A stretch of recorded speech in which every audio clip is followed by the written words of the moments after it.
Sele. Àti rí òkodoro ọ̀rọ̀ ìdí tí àwọn caliphate ṣe sọ wípé second term president Bola Ahmed Tinubu kò gbúdọ̀ wáyé ọ̀ràn ni fún wọn ṣé mo epo ti tó bí fídíò bí méjì mẹ́ta tí mo ti ń béèrè pé òkè kí ni nǹkan gan tí president Tinubu ṣe fún àwọn nádánà tọ́nẹ́lá kò gbúdọ̀ padà wá second term ẹ̀ ó dangerous fáwọn àti padà wá rí àṣírí o ẹni láti farabalẹ̀ kẹ́ gbọ́ dáadáa. Tinubu will run for a third term if his health permits him. Former secretary to the Government of the Federation, SGF, Bashir Lawal, has claimed that President Bola Tinubu could pursue a third term in office if circumstances allow it.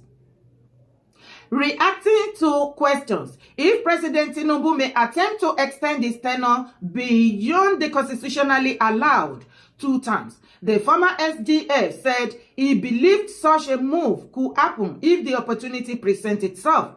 But Tinubu will go third term. If God gives him the long life to do it, he will. What will stop him now? Blind Nigerians or a pliant National Assembly of crook? Hey, former SDF, whoa! Ó ní kò sí nǹkan tó lè dá kó tẹ̀ wá ṣe second term mọ́ báyìí sìn. Àṣé kò ṣe ìjà second term ní àwọn caliphate àwọn nọ́dẹ́nà prevent ìṣe tí wọ́n ń jà. Àṣé wọ́n ti rí wípé Tinubu gan ti ṣe second term wọ́n fẹ́ third term kó má continue òun ni wọ́n ń gbógun tí wọ́n ń ṣe oríṣiríṣi. Mẹ́hàn ǹjẹ́ ó ti wàwé ẹ̀ nípa àwọn Fulanization agenda ọ̀tọ̀ ní Islamization agenda ọ̀tọ̀ ní Fulanization agenda. Tell me, kó wá gbọ́ agenda. Christians in Eastern region will be oppressed on our battle. Through tactic, hunger, corruption, trials among them will clear the way for us. Our achievements are penetrating the region by laying pipelines and coastal roads. We are building to move our crude oil to west and north. Before we launch heavy final invasion at the eastern region, since link roads are constructed and open rounds the eastern region, Biafra will be forgotten. Without ship or navy power, they would be surrounded by lands. All their dirty politicians who cares only for money and for position and ministerial appointments, governors and all that, contracts will give to them and the bribes they want to take over the region. Now, allegedly, this is the message that the Sultan was having with emirs, and the agenda is very strategic and very much in place, working, consciously and, looking at what is going on with the security issue. You can tell that there is more to this than beneath the eyes. This is a message that I want to send to Tinubu. Tinubu, our people are suffering. These are Hausa people. All these people, there is no single Fulani among these people. No single Fulani here. But they are telling you that all the people who are affected by these Fulani atrocities are all Fulani. They are saying that they are lying to you that Fulani are killing Fulani. It is lie. It is Hausa genotype that is going on in Nigeria. Hausa people have been taken away from their villages. All their villages. This is a small town, but there are over 60 villages that are camping here as internally displaced people. No government help that is coming out from anywhere. Government is not helping them.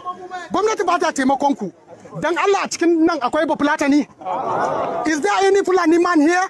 No. There is no Fulani man. So why are you telling us that it is Fulani that are killing Fulani?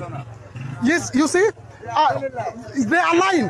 All the governors in Sokoto State, for instance, the people who were attacked were Fulani. In Zamfara State, for instance, the people who were also attacked. Just a moment. The people who were attacked were also Fulanis.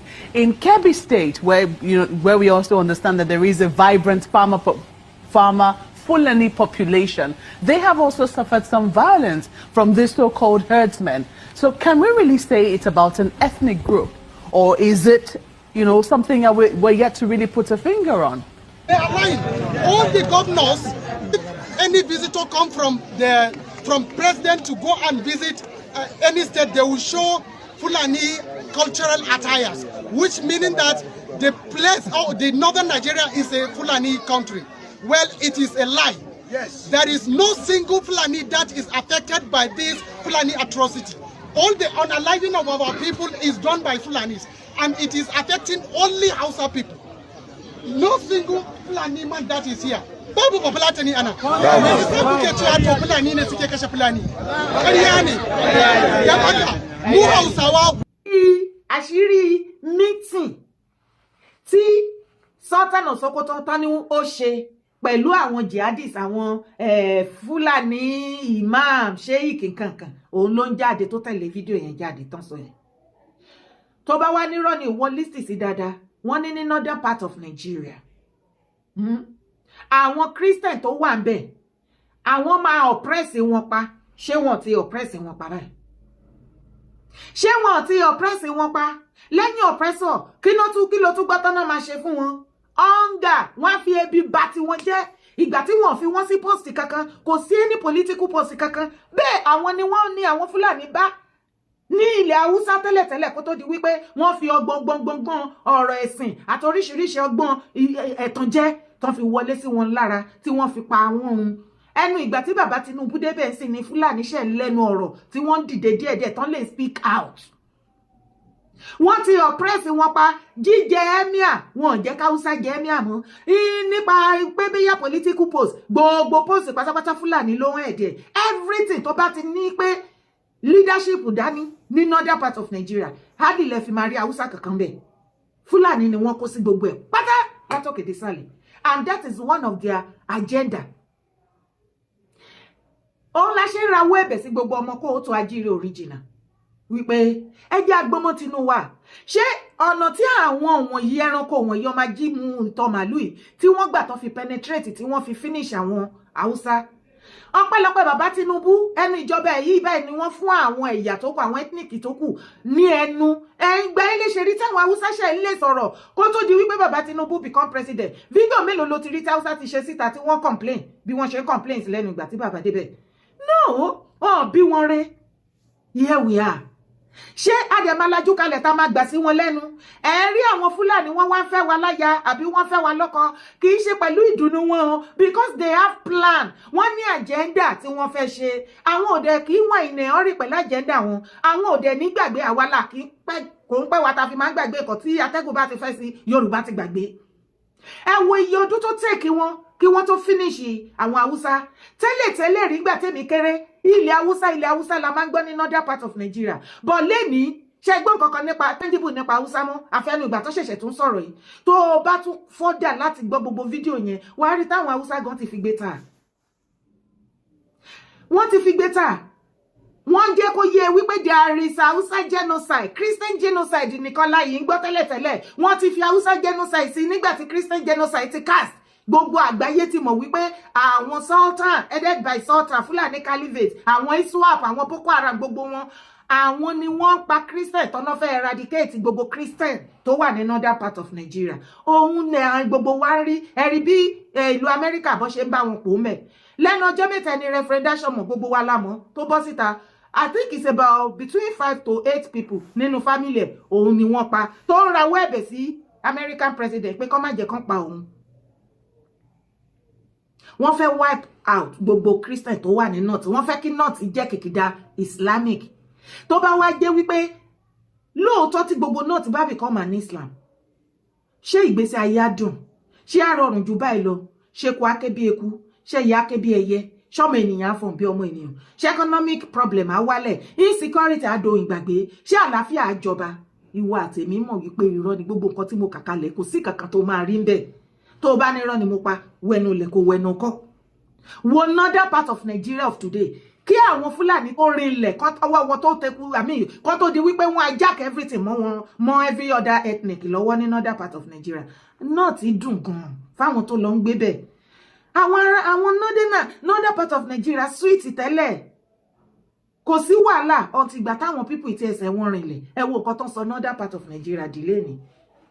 Tó bá gbé èèyàn kan tó bá sọ pé òun lọ sí north báyìí, ọkàn ẹ̀ máa kó sókè.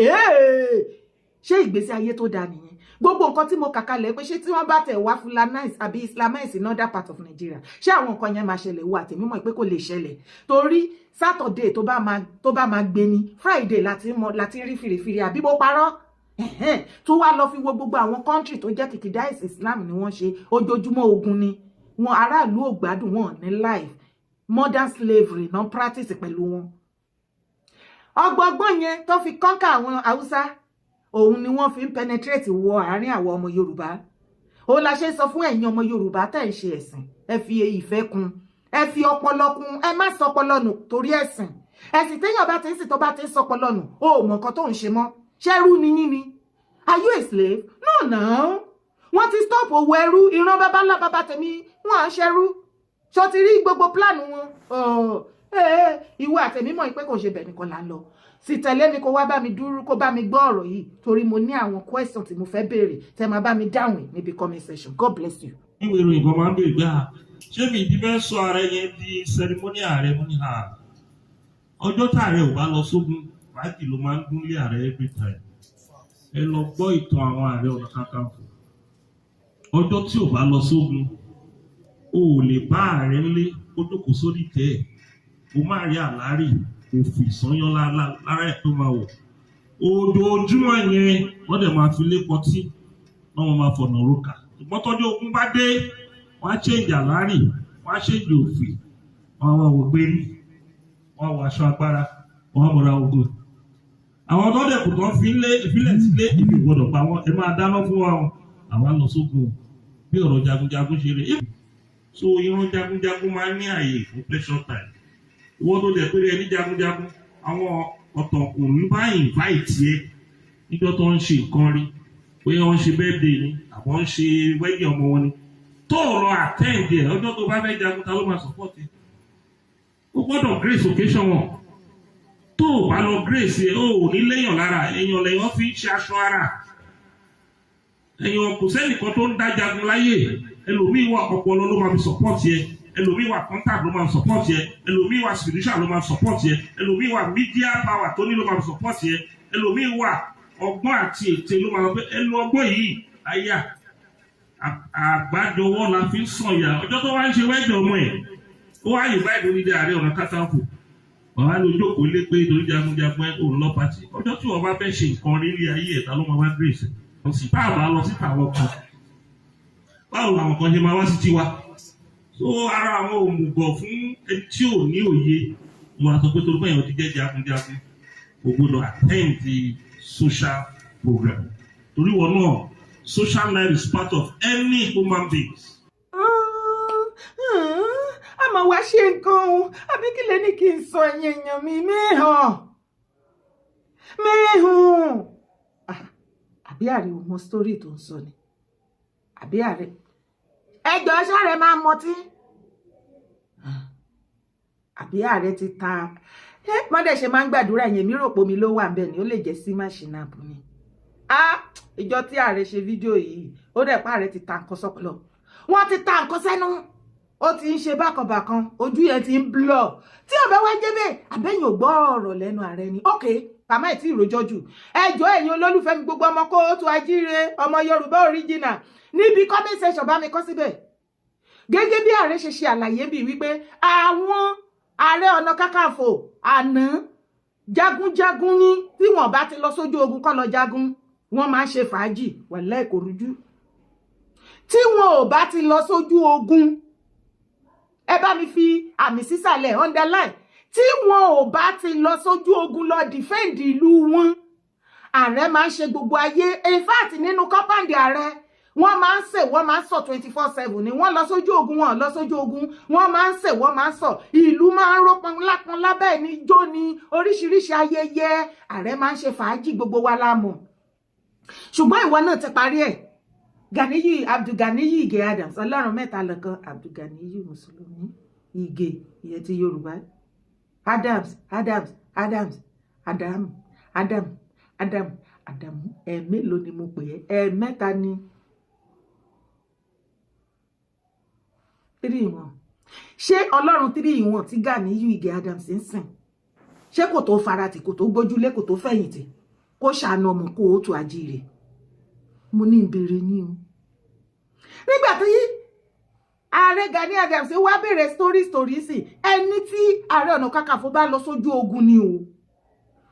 Ẹ jọ̀ọ́ ẹ bá mi kọ síbi comment section. Ogun wo ni ààrẹ ti jà? Ogun wo ni Gani Adams tó ti jà tó fi àyà rọ́ báyìí fún ìran kóòtù àjíire ìran ọmọ Yorùbá? Tí ó ṣe wípé ní ìgbà OPC torí ìgbà tó ti jẹ́ Ààrẹ Ọ̀nà Kakanfò kò tí ì ṣe pẹ́m àbó ti ṣe nǹkan ní mi ò gbọ́ tó o bá mọ̀ jọ jẹ́ mọ́ àti ìgbà tó ti jẹ́ oyè ààrẹ kò tí ì sí nǹkan. Ok, mo mọ ẹyọ kan ó jagun kan ẹ má jà parọ́ òótọ́ ni òótọ́ lèmi like ẹjẹ́ àsòótọ́ níbi tá a bá dé. Gani ja ogun kan láti ìgbà tí Aláàfin Adéyẹmí Àná tó ti fi jẹ́ Ààrẹ Ọ̀nà Kakanfò.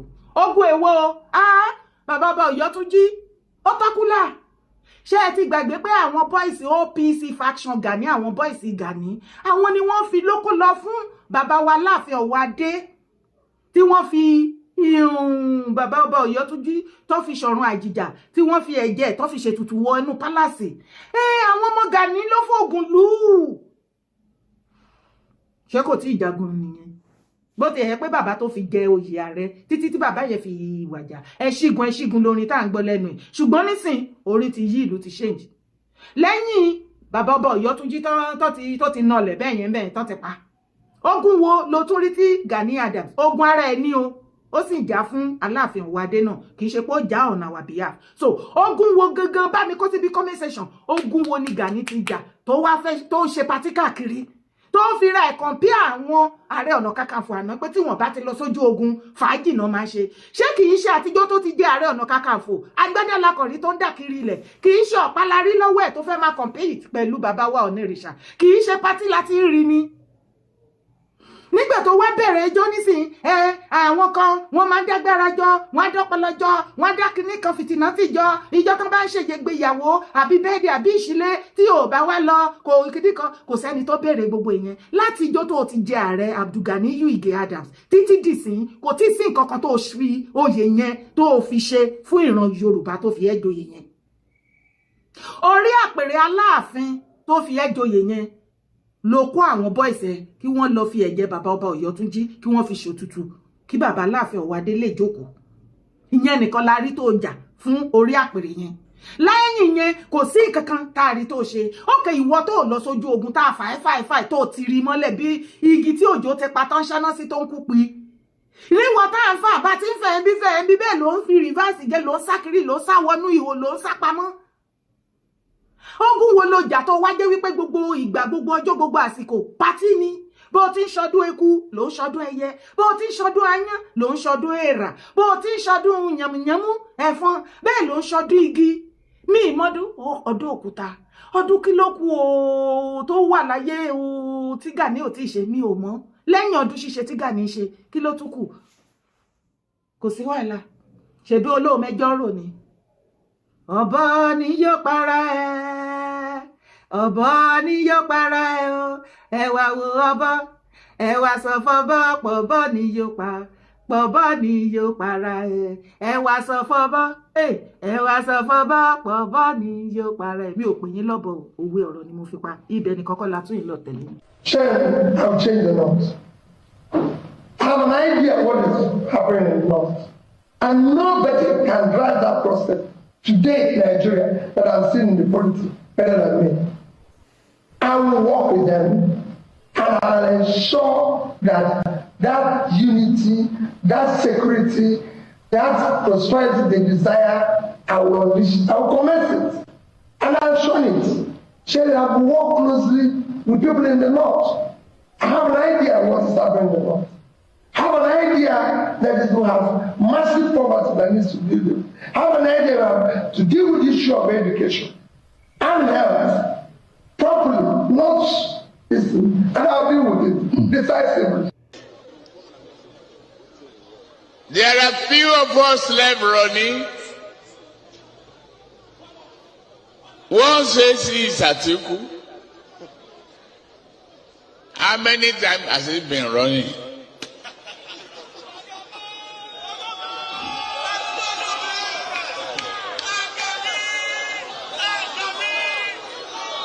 always on the run.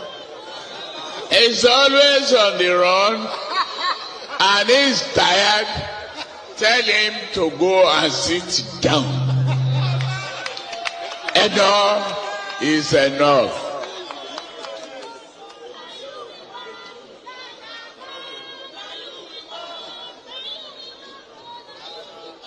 The other one, that one, I think na statistic we go chop.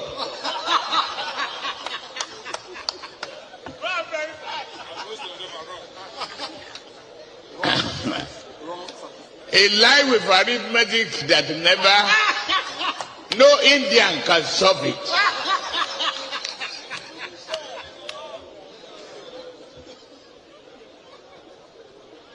To mention his name is a disgrace to myself.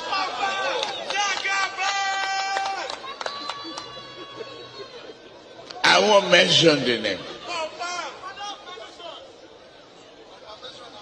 Wrong arithmetic, wrong statistics, warehouse economy, and that's not what Nigeria needs.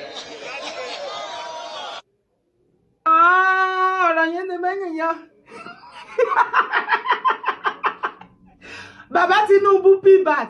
Ẹ wo bó ṣe bujú Àtíkù àti Peter Obi. Mehan. Nǹkan tí mo rí lára Baba Tinubu pé bàbá ò kì í fi bẹ́ẹ̀ sọ̀rọ̀. Bóyá kan tó bá máa sọ̀rọ̀ bẹ́ẹ̀ ògúlùtù ni. Ọ̀rọ̀ burúkú ń bẹ lẹ́nu nígboro ẹnu bàbá ò wà láyé. Ọmọ ọkọ ni yín sà. Kò tí ẹ ṣe ti ilé ìtọ́sọ fún Peter Obi. Arithmetic, mathematics tí ó add up. Ṣó máa ń wo interview Obi. Mr. Peter Obi tó lóun fẹ́ lọ build the north. Peter Obi fẹ́ fi ilẹ̀ Yíbò lẹ̀. Ó fẹ́ lọ build the north. Wàhálà ti wà. Ó dẹ̀ ṣe gómìnà for good 8 years ní Anambra. But today, after Mr. Peter Obi governed Anambra for good 8 years as a governor, they asked him, did you build any school for your people in Anambra? He said, no, but I cut the grass. Okay, the father asked them, what are the agenda? What do you have to offer Nigerians in 2027? Sorry, if you become Nigeria president, how are you going to solve electricity problem? Before he said he has a plan. He's not going to leak it out. But now he said no. 4 years is never enough for him to give Nigeria 24/7 electricity. Hey, so far so good. There is nothing, absolutely nothing tangible from his interview that he has to offer Nigeria if eventually become a Nigeria president, including Atiku. The only thing all of them are going there to do is to remove Tinubu. That is the only agenda they have. Hey, my Igbo people. Biko, I dey beg all of una. May una draw this man enter house. May una lock door for Ramu. Because this man go finish una. Okay. I may be arrested for speaking the truth. Former Chief Security Officer to late Head of State General Sani Abacha, Major Amsat Al-Mustafa, retired, has said he may be arrested for speaking truth about Nigeria state. Every child in street to elite, no state of Nigeria is in sorry state. State of North is totally hopeless. Speaking truth is meant to patriot. People who praises sing leaders in power are decent, he said. This system is rotten. They don't care about their future. Those in leadership position don't even understand what leadership is all about, he added. He slammed Northern governor for shunning lectures from sacrifice to strategy. This alone ought to make all governors in North be there as early as 8 a.m. They don't have thinking. They don't have sacrifices. They don't understand. They also have no strategy. Al-Mustafa nígbà ayé Abacha ó ló sọ̀rọ̀ yìí o. Ipe North is hopeless. North it is scatter. Kò sí nǹkan kan, nothing is functioning in the northern part of Nigeria. Ó ti become a dead zone. The only thing tá ń gbọ́ láti North is terrorists. Jihadists. jihadists, terrorists, jihadists, Boko, Boko, Boko, ISWAP, ISIS, Lakurawa.